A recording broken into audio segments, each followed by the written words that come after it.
E a gente continua o Bem-vindo Romero também falando a respeito de algumas dúvidas sobre liturgia. Tenho certeza que você fica muito curioso algumas vezes para saber como é que é o missal, por exemplo. Aliás, já está até aqui conosco o missal romano. Agora, padre, antes da gente começar a falar sobre o missal romano, a gente quer saber qual que é exatamente a dúvida do devoto. Então, vamos acompanhar aí a pergunta. Por que a missal tem várias fitinhas?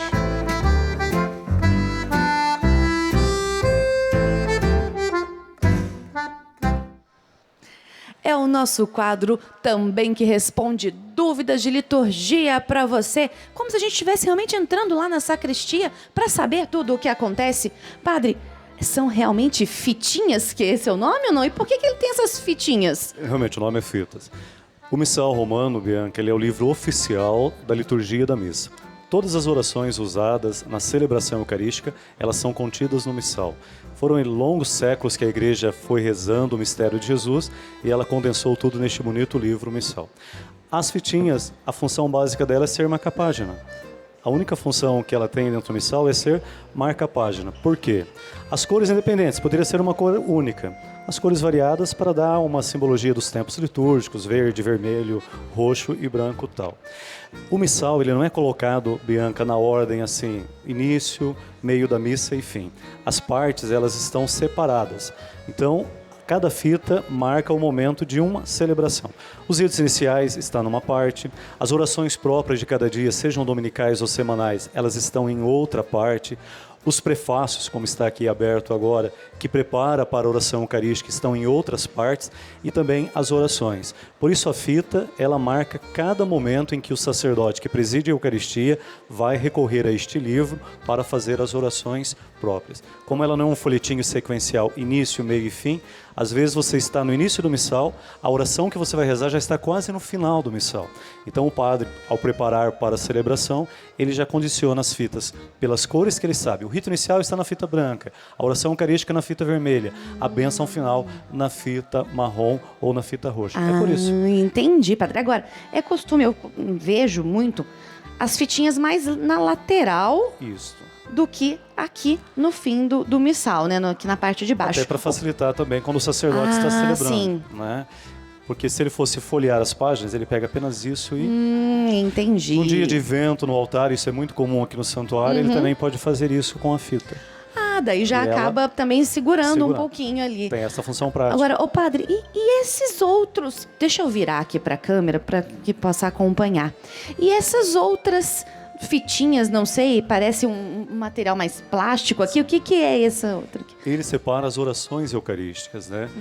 Dentro do missal, nós temos várias orações eucarísticas temáticas. Oração eucarística, primeira, segunda, terceira, quarta, quinta. Oração eucarística para diversas circunstâncias. Oração eucarística para a missa com crianças. Oração eucarística sobre reconciliação e misericórdia. Então, esses outros adesivos colocados, eles separam onde estão as orações eucarísticas por divisão. Seria mais ou menos como se eu abrisse, daí tem essas separaçãozinhas aqui, é isso? Perfeito, exatamente. Entendi. Você abriu aqui a oração eucarística terceira. E ele vem o próprio número, sim, né? Os sim. verdes marcam as orações eucarísticas, as fitinhas marrons, elas marcam as páginas para onde você vai para os ritos da comunhão que cada oração tem. Padre, é uma curiosidade, até minha. Não seria muito mais fácil deixar tudo na ordem? Funcionalmente seria assim, com certeza. Só que o tempo litúrgico da igreja, ele começa diferente. Nós começamos um litúrgico com o advento. Né? Após o advento vem o tempo do Natal, depois do tempo do Natal vem o tempo comum, depois entramos no tempo quaresmal, o ciclo da Páscoa tal. Então, como os momentos litúrgicos eles não seguem a cronologia do ano civil, a estrutura do missal também não. Ela é montada a partir dos momentos celebrados, não meramente do tempo cronológico que a gente vive. Por isso que você às vezes começa aqui, pula para lá, volta para cá. Né? Ô padre, mas quem está acompanhando em casa está pensando assim, ó, nossa, tem aqui tudo então, inclusive a liturgia, as leituras. Não. O missal ele contém unicamente as orações. Sejam as orações da missa, né, a oração primeira, chamada oração da coleta, a oração do ofertório e a oração pós-comunhão. Depois ele contém os prefácios. O prefácio é aquele texto que nos coloca diante do mistério que nós vamos celebrar. Por exemplo, no Domingo de Ramos, o prefácio que nos prepara para o momento da consagração, ele vai falar da questão da paixão do Cristo, da entrega do seu sofrimento por amor. O prefácio da Páscoa já vai falar aí da vitória da vida, né, do Deus que rompe a morte e traz a esperança aí da ressurreição. Então, os prefácios são essas orações que antecedem o momento do memorial da consagração. Então, os textos bíblicos não estão no missal. Textos bíblicos ficam no lecionário. O missal são apenas para as orações, os prefácios e as orações eucarísticas usadas na missa. Então são 2 livros, vamos dizer assim, que os sacerdotes têm no momento da celebração. O missal e o lecionário. Onde contém as leituras e o evangelho próprio de cada dia. E o lecionário também são 2. Tem o lecionário semanal e o lecionário dominical. Ah, entendi. Você em casa aí está aprendendo tudo também sobre o missal, não é mesmo? Agora, será que tem mais curiosidade, padre? Vamos ver? As pessoas Sempre tem, né? Vamos ver essa próxima curiosidade aí. Bom dia, eu gostaria de saber o que significa as posturas orantes durante a missa.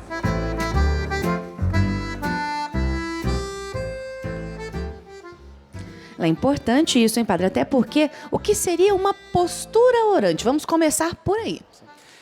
Primeiramente, a gente reza com o coração.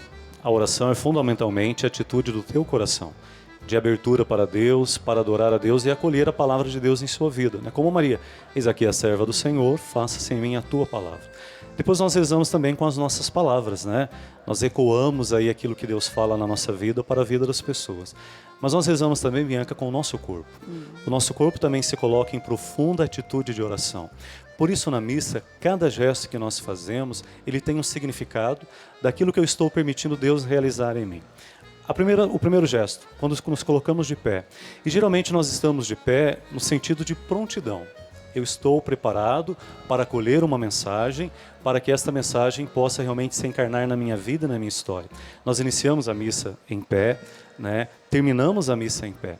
Nós estamos aqui dispostos para Deus e queremos que Deus também nos envie para a missão para a qual, no altar, Ele nos alimentou com a vida do próprio Cristo. Então a posição de pé é de disponibilidade, de estar pronto para acolher e para ser enviado. Outra atitude na missa é quando nos colocamos sentados. Sentado é essencialmente uma atitude de escuta. O pai não faz isso com o filho quando ele quer dar um conselho, ele fala, filho, senta aqui. Com certeza, para ter aquela conversa realmente, né? Quando na liturgia da palavra, no momento da reflexão, nós nos colocamos sentados, é para que a gente esteja numa atitude de ouvir e acolher o que Deus, como Pai, quer nos ensinar. Outra atitude, quando nos colocamos de joelhos. Joelho é uma atitude bonita de adoração.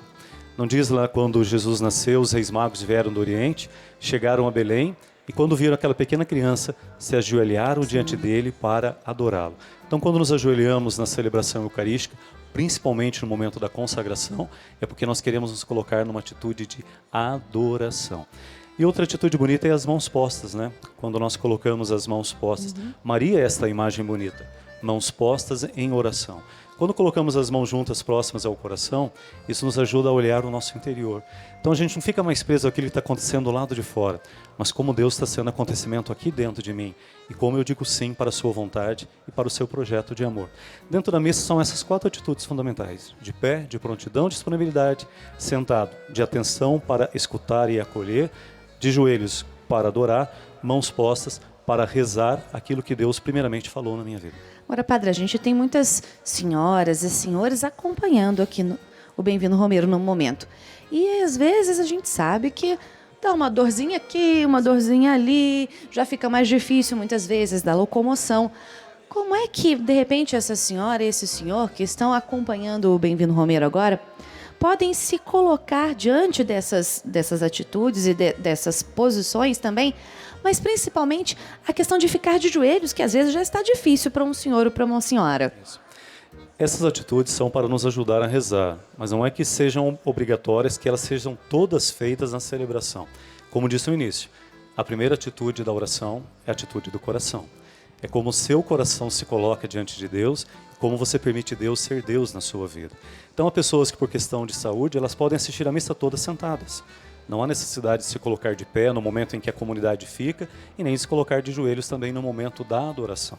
Aqueles que ainda podem, esses gestos são para nos ajudar a rezar. São gestos exteriores que mudam e trazem algo para o nosso interior.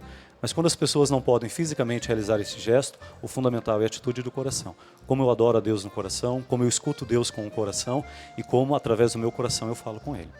Padre, eu agradeço por também tirar essas dúvidas nossas, que eu sei que são muitas. Aliás, você aí de casa, se tiver alguma dúvida, pode mandar aqui pra gente, pro nosso WhatsApp, viu? Operadora 12997242200 é o número para você participar aqui do Bem-vindo Romero. Então mande para cá pra gente a sua dúvida via WhatsApp, que a gente vai ter o maior prazer em falar sobre ela aqui também. E, Padre, obrigada pelas explicações. Eu que agradeço, Bianca. Mais uma vez, um bom dia, um grande abraço. Bom dia, eu que agradeço.